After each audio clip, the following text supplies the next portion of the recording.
Episode की शुरुआत में बताया जाता है कि जब तबाही आई थी उस वक्त 2 डीमन गॉड पिलर और 72 डीमन गॉड ने जन्म लिया था, जिसके बाद इंसानों के साथ इनकी हजारों साल से फाइट चल रही है। इसके बाद हम होली डीमन कॉन्टिनेंट का सीन देखते हैं, जहां 54 रैंक वाले डीमन गॉड को पकड़ने के लिए 6 टेम्पल ने अलायंस कर लिया है और अब इनके डीमन हंटर का ग्रुप एक साथ निकल चुका है। अब ये डीमन हंटर डीमन गॉड के साथ फाइट करने लगते हैं, लेकिन वो बहुत ही ज्यादा पावरफुल था और वो इनको आसानी से हराने लगता है। तभी इसी वक्त डीमन पिलर भी यहाँ पर आ जाता है, जिसकी वजह से डीमन गॉड की पावर और भी बढ़ जाती है और वो इनके ऊपर और भी खतरनाक तरीके से हमला करने लगता है। लेकिन ये डीमन हंटर भी कम पावरफुल नहीं थे, वो एक दूसरे को बचाते हैं और इसकी पावर को रोकते भी हैं। इसके बाद ये 6 डीमन हंटर एक साथ डीमन गॉड पर अपनी पावर का यूज कर देते हैं, लेकिन डीमन गॉड अभी भी इनके ऊपर भारी पड़ रहा था।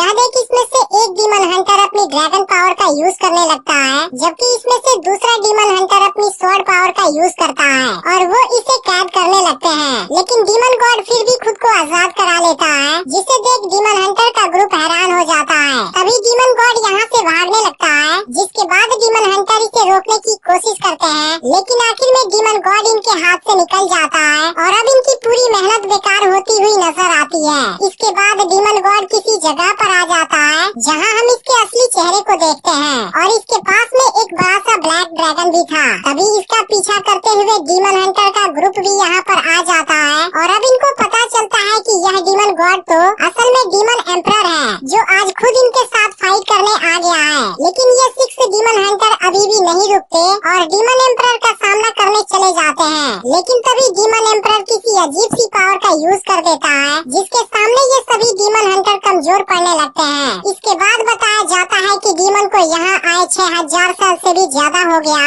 और इंसान इतने समय से लगातार हजारों सालों से इनके साथ फाइट कर रहा था, लेकिन वो आखिर में फेल हो गया। फिर भी इंसानों के अंदर हार नहीं मानने की क्वालिटी होती है, इसलिए इसमें से एक डीमन हंटर अपने ड्रैगन पावर का यूज करने लगता है, जिसकी पावर बहुत ही ज्यादा खतरनाक लग रही थी, क्योंकि वो किसी भी कीमत पर पीछे नहीं हटना चाहता था। इसके बाद इसकी बॉडी पर एक पावरफुल आर्मर आ जाती है और वो अपने बहुत से क्लोन के साथ डीमन एम्परर की ओर जाने लगता है और फिर उस पर एक पावरफुल अटैक कर देता है। लेकिन डीमन एम्परर इस बार भी इसे बुरी तरह से जख्मी कर देता है और इस पर खतरनाक तरीके से हमला कर देता है। लेकिन इसके बावजूद भी डीमन हंटर हार नहीं मानता। तभी अचानक से डीमन एम्परर इस पर अपने ड्रैगन से अटैक कर देता है और खुद यहाँ से गायब हो जाता है, जिसे देख सब हैरान हो जाते हैं और किसी को समझ नहीं आता डीमन एम्परर अचानक से चला क्यों गया। लेकिन फिर बताया जाता है इसी के साथ उस दिन एक और भी अजीब सी घटना हुई थी, जहाँ लॉन्ग सिन्यू की वाइफ बाईयू भी रहस्यमय तरीके से गायब हो गई थी। फिर हम देखते हैं कि वहाँ पर कुछ डीमन आए थे और बाईयू से कहते हैं कि अब आपको चलना होगा, क्योंकि डीमन एम्परर आपसे मिलना चाहते हैं। और अब उसके जाने की वजह से इंसानों की दुनिया में कुछ समय के लिए शांति हो जाती है। लेकिन इसी के साथ डीमन और इंसान के तकदीर में भी कुछ बदलाव हो गए थे, क्योंकि उस रात डीमन एम्परर के आने की वजह से उसने अकेले ही रहने की इच्छा की। लेकिन फिर भी जिस दिन सवेरा होगा उस वक्त ईस्ट डायरेक्शन में एक स्टार चमकने लगेगा। फिर अगले सीन में हम एक वॉरियर टेम्पल को देखते हैं, जहाँ एक मास्टर कुछ स्टूडेंट को वॉरियर बनने की ट्रेनिंग दे रहे थे, जिनका मकसद इंसानों की रक्षा करना और इंसानियत को खतरे से बचाना होगा। लेकिन अब आज इनको ट्रेनिंग करते हुए 1 साल हो गया है, इसलिए आज इनका एक टेस्ट होगा और इसमें केवल वही पास होगा जिसकी स्पिरिचुअल पावर 10 से ज्यादा होगी, जिसके बाद उसे वॉरियर सर्वेंट का टाइटल मिलेगा और वो यहाँ पर अपनी प्रैक्टिस कंटिन्यू रख सकता है। नहीं तो जो फेल होगा उसे घर वापस भेज दिया जाएगा। इस पर हाओ चेन सोचता है मुझे कैसे भी इस टेस्ट को पास करना होगा।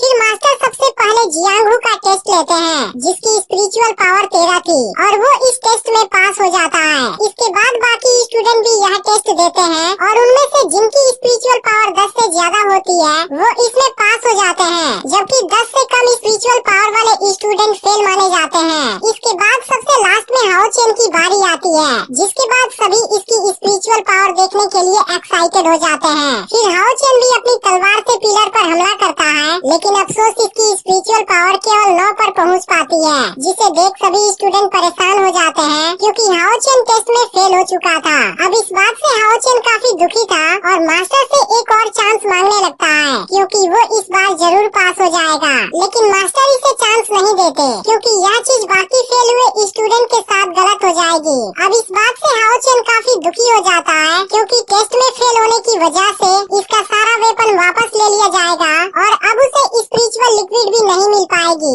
इसके बाद हाओ चेन इनके सामने घुटने टेक देता है और दूसरा चांस मांगने लगता है क्योंकि हाओ चेन किसी भी हालत में यह टेस्ट पास करना चाहता है और डिस्क्रिमिनेशन फेस्टिवल में इसका रुकना जरूरी है। अब यह देखते ही स्टूडेंट मास्टर से हाओ चेन को एक और चांस देने की रिक्वेस्ट करने लगते हैं क्योंकि सब जानते हैं कि हाओ चेन सबसे ज्यादा मेहनत करता है और उसने इनको भी टेस्ट में पास करने में मदद की थी। इस तरह से अब सभी स्टूडेंट इसके सपोर्ट में खड़े हो जाते हैं। लेकिन मास्टर भी अच्छे से जानते हैं हाओ चेन शुरुआत से ही सबसे ज्यादा मेहनत करता है और वो ट्रेनिंग पूरी करने के लिए अपनी जी जान लगा देता है। इसके बाद मास्टर सभी को शांत कराते हैं और हाओ चेन को दूसरा चांस देने के लिए तैयार हो जाते हैं। लेकिन इसके लिए उसे जियांगहू के साथ फाइट करना होगा और उसे हराना होगा। इसके अलावा बाकी फेल हुए स्टूडेंट को भी यह चांस मिलेगा। यह सुनते ही हाओ चेन सभी को थैंक यू बोलता है और अब सभी बहुत ज्यादा खुश हो जाते हैं। इसके बाद हाओ चेन जियांगहू के साथ फाइट करने के लिए तैयार हो जाता है।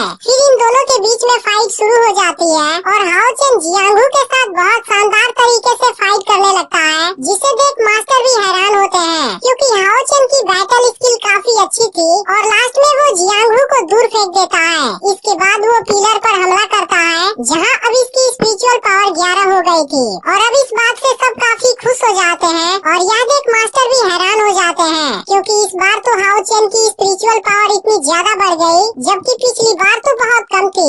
इसके बाद बाकी के स्टूडेंट भी जियांगहू को चैलेंज करते हैं। तभी हम यहाँ के जंगल में एक लड़की को भागते हुए देखते हैं जिसके पीछे कुछ बिस्ट लगे हुए थे। लेकिन लड़की भी टैलेंटेड थी, वो खुद को इनके अटैक से बचाती है और बीच बीच में इनका बैंड भी बजाती है। तभी कुछ बिस्ट इसके काफी नजदीक आ जाते हैं जिसके बाद लड़की एक वेपन से इनको मारना शुरू कर देती है। लेकिन इस दौरान एक बिस्ट इसके पैर पर पंजा मार देता है और वो इसके ऊपर भारी भी पड़ने लगता है। अब यह देखते ही लड़की तेजी से ऊपर की ओर भागती है जहाँ इसे वॉरियर टेम्पल नजर आता है।